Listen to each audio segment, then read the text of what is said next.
A história da saúde do Brasil pode ser contada a partir do descobrimento. Claro, os índios já padeciam de algumas enfermidades, mas os problemas ficaram mais graves com a chegada dos colonizadores. Foi lá, 500 anos atrás, que começamos a busca por soluções para as questões de saúde dos brasileiros. Terra vista!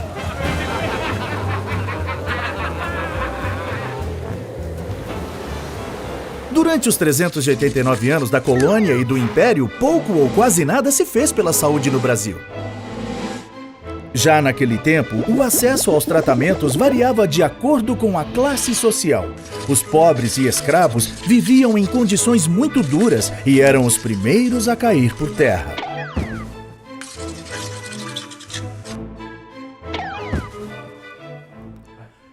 Já os nobres e os colonos brancos com posses tinham acesso aos médicos e remédios da época, e assim, maiores chances de enfrentar as doenças e a morte. Para a maior parte da população, a opção eram as Santas Casas de Misericórdia, implantadas pelos religiosos. Mas os hospitais viviam na pobreza e, na maioria das vezes, os tratamentos não iam além da canja de galinha e da caridade. Os doentes recorriam aos curandeiros ou similares, na época, os grandes conhecedores das terapias de cura e do poder das ervas medicinais brasileiras.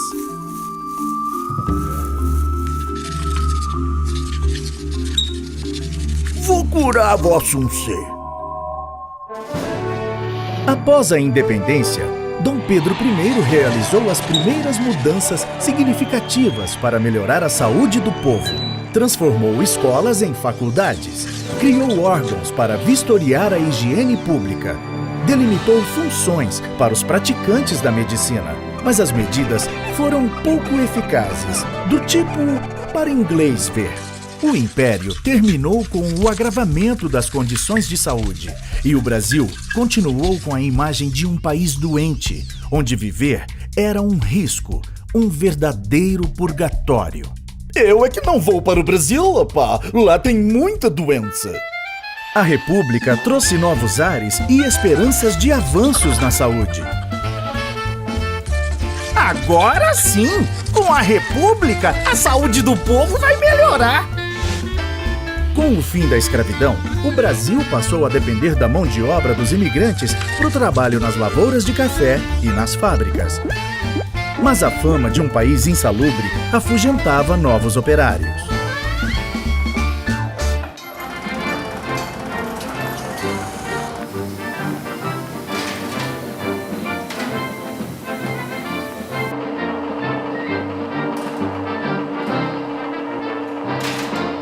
O período de 1900 a 1920 foi marcado por reformas urbanas e sanitárias, principalmente nas grandes cidades, áreas portuárias e no Rio de Janeiro, então capital da República.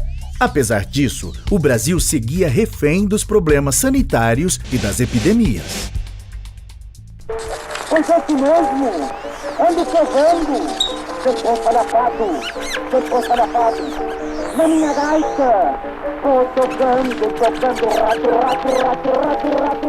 As mudanças propostas por muitos eram contrárias aos interesses políticos e econômicos daquele tempo. No entanto, o crescimento do país dependia de uma população saudável e com capacidade produtiva. Os sanitaristas comandaram este período realizando campanhas de saúde. Um dos destaques, o médico Oswaldo Cruz, enfrentou até revoltas populares, mas convenceu o Estado a tornar obrigatória a vacinação contra a varíola. Vem no braço do perdão, chega ao cinco e vamos mais, iniciando aquele nosso, para sempre tudo mais. Mas a lei mata socorro, o coitado do freguês, mas bem-vindo na ficção, encerro a frustração.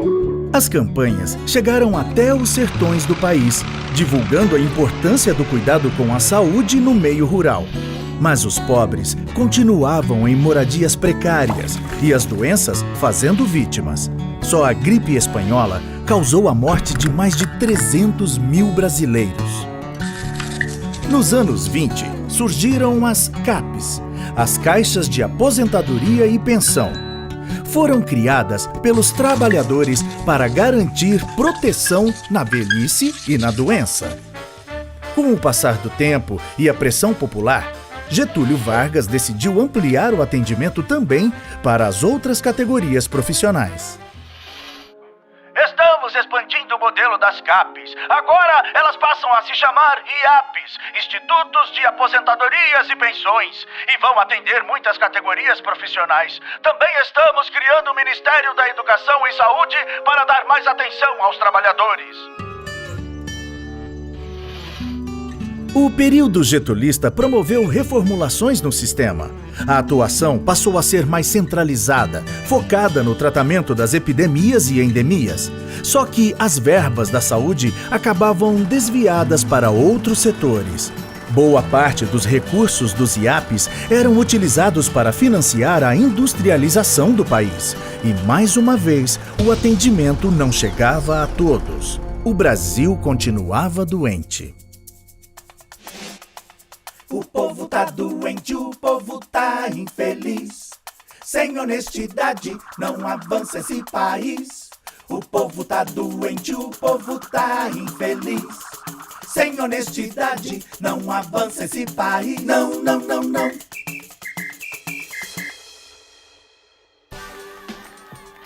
A Constituição de 1934 proporcionou aos trabalhadores novos direitos, como a assistência médica e a licença gestante.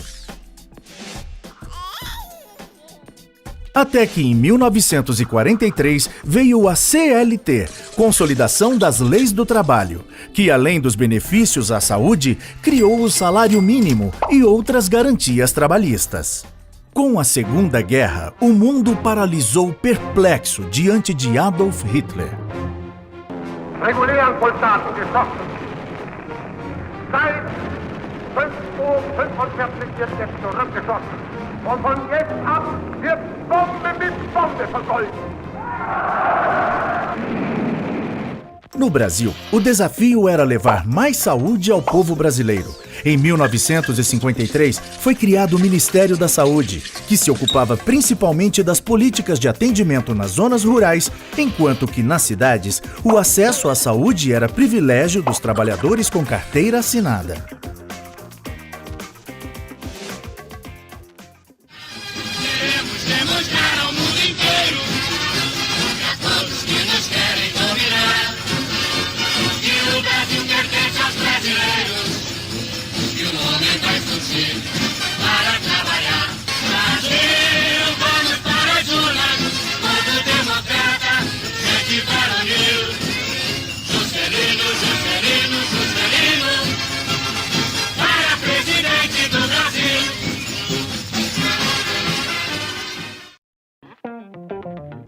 O presidente JK estava muito ocupado em construir a nova capital e dar impulso à industrialização.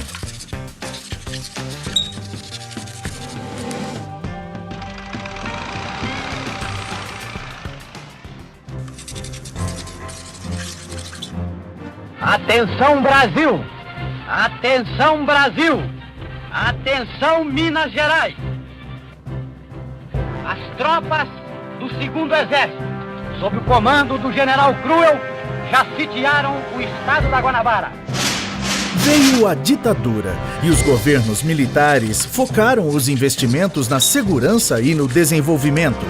Mais uma vez, a saúde sofreu com a redução das verbas. E doenças como a dengue, meningite e malária se intensificaram. Diante das epidemias e do aumento da mortalidade infantil, o governo foi atrás de soluções. Em 1966, nasceu o INPS, com a missão de unificar todos os órgãos previdenciários que vinham funcionando desde 1930 e, claro, melhorar o atendimento médico. A atenção primária cada vez mais era vista como responsabilidade dos municípios e os casos complexos ficavam a cargo dos governos estaduais e federal.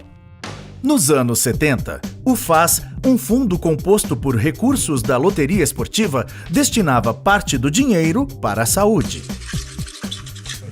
Acho que isso é uma zebra. Mesmo assim, No auge do milagre econômico brasileiro, as verbas para a saúde representavam apenas 1% do orçamento geral da União. A piora nos serviços públicos deu força para o crescimento dos grupos privados e os brasileiros entraram na roda viva dos planos de saúde. Saúde virou sinônimo de mercadoria. A 8ª Conferência Nacional de Saúde, em 86, ampliou os conceitos de saúde pública no Brasil e propôs mudanças baseadas no direito universal à saúde com melhores condições de vida. A forte presença de organismos internacionais também abriu os olhos da sociedade para o valor de ações de saneamento, medicina preventiva, descentralização dos serviços e participação nas decisões. O relatório produzido durante a 8ª Conferência foi tão importante que serviu de base para a elaboração do capítulo de saúde da Constituição de 88 e para a criação do SUS, Sistema Único de Saúde.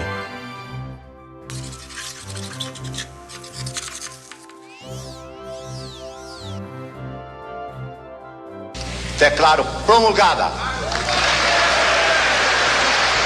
o documento da liberdade, da dignidade, da democracia, da justiça social do Brasil. Que Deus nos ajude que isto se cumpra. Embora ainda com participação do setor privado, o SUS estabeleceu o princípio de um sistema de saúde gratuito e de qualidade para todos os brasileiros.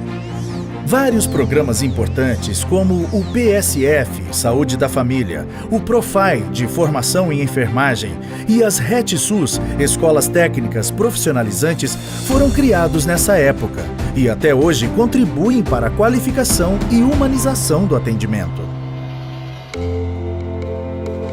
O Brasil mudou de patamar na saúde pública. Os avanços são inegáveis, mas os desafios continuam imensos. Até hoje, o SUS não recebe verbas suficientes e isso tem reflexos diretos na qualidade do atendimento. A saúde também segue sofrendo as consequências da corrupção e do gigantismo do Brasil. Assim como há 500 anos, ainda estamos em busca de uma saúde de qualidade para o povo brasileiro e esperamos pelo momento onde o Brasil faça valer o artigo 196 da Constituição. Saúde, um direito de todos, um dever do Estado.